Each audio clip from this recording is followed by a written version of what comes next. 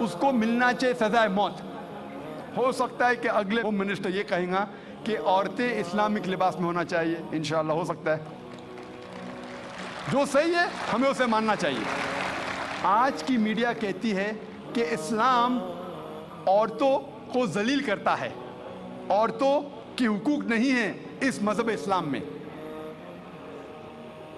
جب ہم western media دیکھتے ہیں ہمیں پتہ لگتا ہے the western talk of women's liberalization, the western talk of women's liberalization is nothing but a disguised form of exploitation of a body, deprivation of honor and degradation of a soul.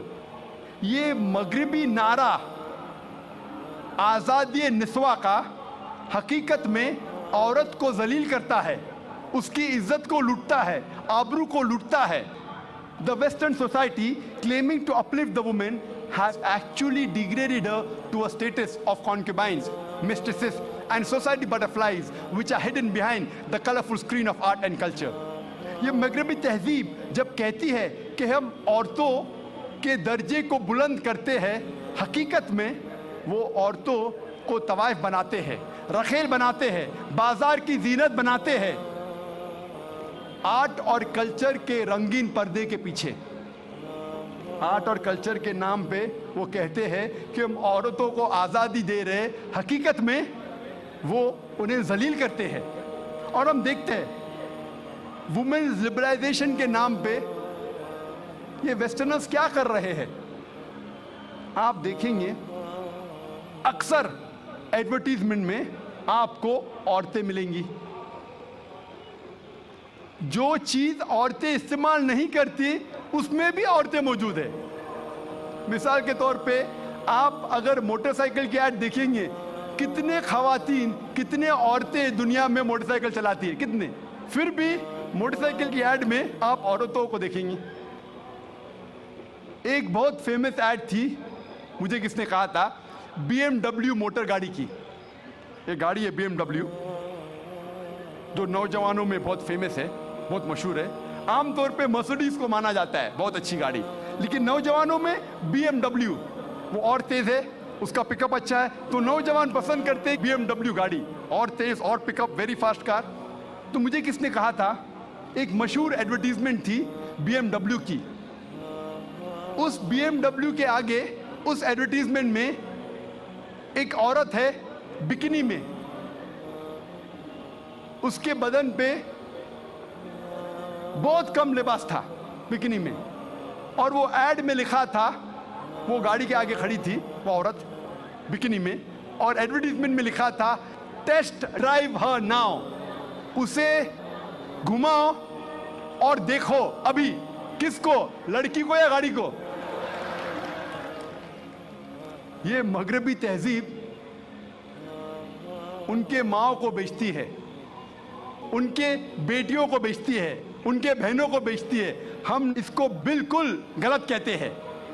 ہم نہیں چاہتے کہ ہمارے ماں، ہمارے بہن، ہماری بیٹیاں بازار کی زینت بنیں. وہ لبرلائزیشن کے نام پہ، ترقی کے نام پہ اپنے خاتون، اپنے عورتوں کو بیچ رہی ہے.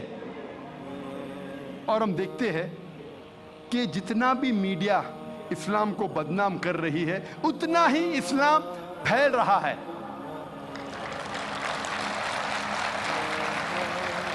آج سب سے زیادہ پھیلنے والا مذہب ساری دنیا میں نمبر 1 اسلام. یو ایس اے میں سب سے زیادہ پھیلنے والا مذہب اسلام، یورپ میں سب سے زیادہ پھیلنے والا مذہب اسلام. اور جو لوگ، جو غیر مسلمان اسلام قبول کرتے ہیں ان میں سے 2/3 حصہ عورتیں ہیں. 2/3 آف دیم آر وومن. اگر اسلام عورتوں کو ذلیل کرتا ہے تو عورتیں اسلام قبول کیوں کرتے؟ یہ امریکن عورتیں اسلام کو کیوں قبول کر رہی ہے؟ یہ یورپین عورتیں اسلام کو کیوں قبول کر رہی ہے؟ کیونکہ وہ جانتے ہیں کہ عورتوں کے مسائل کا حل اسلام ہے. وہ جانتے ہیں کہ عورتوں کے لیے رحمت ہے اسلام.